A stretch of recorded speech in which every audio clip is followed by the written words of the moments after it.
Hello, আমি প্রিয়দর্শিনী। আর আজ বেশ অনেক দিন পর, দিন বলাটা ভুল হবে, বোধহয় অনেক অনেক মাস পর আবার আমি চলে এসেছি একটা ছোট্ট ভিডিও করতে। কি করব, অ্যাকচুয়ালি এখন তো পুরো একটা পুজো পুজো পুরো দিকটাই হয়ে আছে। সেই জন্য ভাবলাম যে ছোট্ট করে একটা ভিডিও করে ফেলি, তোমাদের সাথে একটু কথা হোক। চলো দেরি না করে নিজের মনের ভাব প্রকাশ করি। কেমন লাগলো জানিও। এখন যেটা আমি তোমাদের সাথে শেয়ার করব সেটা আমি আমার সোশ্যাল মিডিয়াতেই বেশ কিছু বছর আগে লিখেছিলাম আমার ছোট্টবেলার পুজোর কথা নিয়ে। বয়স বাড়ছে তাই ছোট্টবেলার কথা একটু বেশি করে মনে পড়ে। মেমোরিতে আজকে এই লেখাটা আবার ভেসে উঠলো, তাই ভাবলাম তোমাদের সাথে একটু শেয়ার করি। চলো শুরু করি। বয়স বেড়েছে, কাজে চশমা।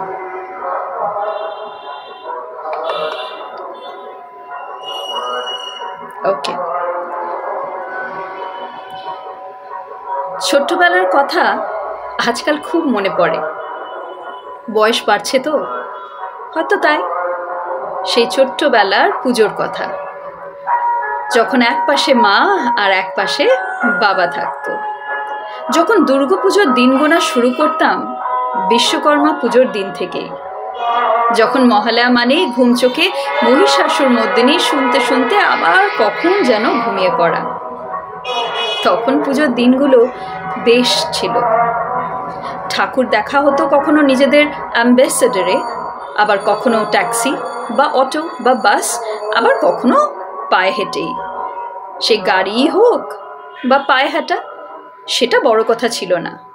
বড় কথা হলো মা বাবার হাত ধরে নিশ্চিন্তে ঠাকুর দেখা, সে মজাই আলাদা। আমার আবার ছোট্টবেলা থেকে বেশি হাঁটতে একদম ভালো লাগতো না, এখন অবশ্য লাগে।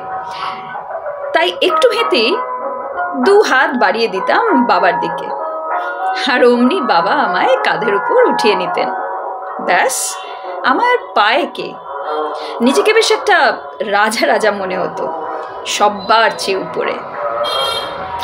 ওই আনন্দ এবং এক্সাইটমেন্টের কোনো বিকল্প হয় কি? না, একদম না।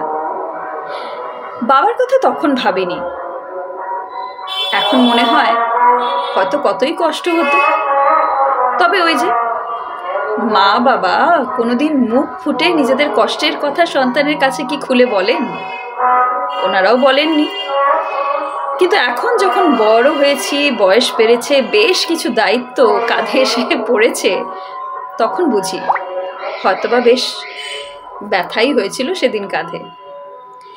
ছোট্টবেলায় সবই ভালো লাগতো।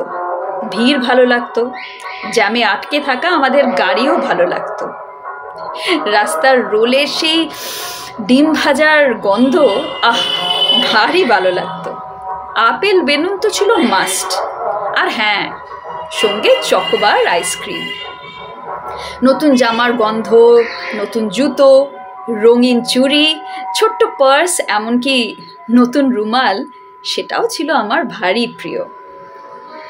রীতিমতন গুনতাম, জানেন তো, কটা ঠাকুর দেখা হলো।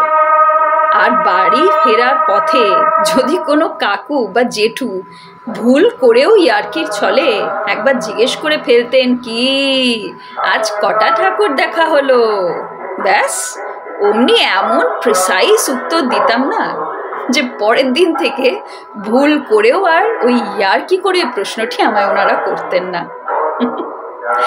কিছু প্যান্ডেল এবং পুজো বাধা ধরা ছিল, জানো তো, দেখতেই হবে, নয়তো পুজো পুরো ইনকমপ্লিট।